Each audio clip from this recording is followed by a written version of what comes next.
দিনের শুভেচ্ছা অভিনন্দন। ভালো থাকুন, সুস্থ থাকুন। তিনি ভুল জায়গা পা দিয়েছেন, অনেক কষ্ট করতে হচ্ছে, কিছু করার নেই।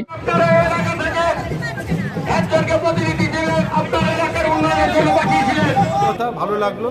আর আমি আপ্লুত, সবার এত আন্তরিকতা, এত ভালোবাসা, আমি কৃতজ্ঞ। ভগবান যেন সবাইকে আশীর্বাদ করে। বিধানসভা নির্বাচনে দুর্গাপুর পশ্চিমবঙ্গের তৃণমূল প্রার্থী কবি দত্ত আর নির্বাচন আবহে মঙ্গলবার তার জন্মদিন সকাল থেকেই তার বাড়ি নির্বাচন প্রচারে শুরু হয় কেক কেটে। তৃণমূল কর্মী সমর্থকরা ফুলের তোড়া ও মালা পরিয়ে শুভেচ্ছা জানান।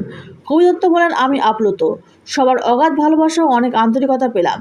কেক কেটেই আমার জন্মদিন উদযাপন করছে সকলে। ঠাকুরের কাছেও প্রার্থনা করলাম সকলে যাতে ভালো থাকে।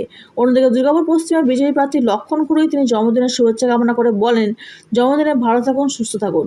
কিন্তু উনি ভুল জায়গায় পা দিয়েছেন, উনি হয়তো ফেঁসে গিয়েছেন। 23 তারিখের পর হয়তো ওনার মন খারাপ হবে। তাই আমার আগাম শুভেচ্ছা রইল, ভালো থাকুন, সুস্থ থাকুন। ব্যুরো রিপোর্ট, বাংলার কণ্ঠ।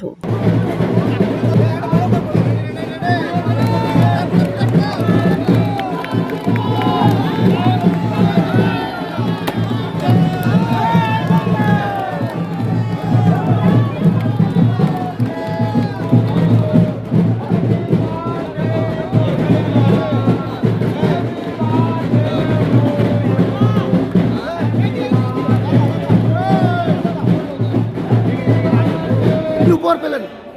ভালোবাসা, অগাধ ভালোবাসা, আর ওই যে ঠাকুরের আশীর্বাদ। সব জায়গায় গেলাম, মন্দিরে দেখো এখানে, হ্যাঁ, যে ধর্মরাজ মন্দির গেলাম, মায়ের মন্দিরে গেলাম, সব জায়গাতে, সব 400 বছর 500 বছরের পুরনো মন্দির। এই ইতিহাস তো আমার নিজেরই অজানা ছিল। অসাধারণ একটা অভিজ্ঞতা, ভালো লাগলো।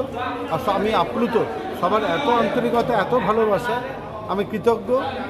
ভগবান যেন সবাইকে আশীর্বাদ করে। আজকের প্রচারে কি বিশেষ উপহার পাওয়া গেছে কিছু বিশেষ দিনে? ভালোবাসা, আরও আরও আরও বেশি ভালোবাসা। ওয়ার্ডের ছেলেরা কি কেক কেটে সকাল থেকে প্রচার? এটা আন্তরিকতা, ভালোবাসা, খুব ভালো লেগেছে। আজকের প্রচারটা শুরু কিভাবে হলো? শুরু কেক কেটেই হলো।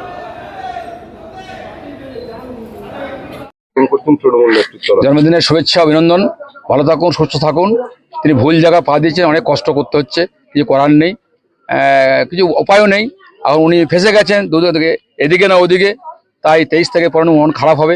কিন্তু আমার আগাম শুভেচ্ছা হইলো, মানে ভালো থাকুন, সুস্থ থাকুন, ব্যবসাটা মন দিয়ে করুন। ভুল জায়গাতে বাজিয়ে দিয়েছেন। ধন্যবাদ। কবি দত্ত মহাশয়ের বাপ্পাটাকে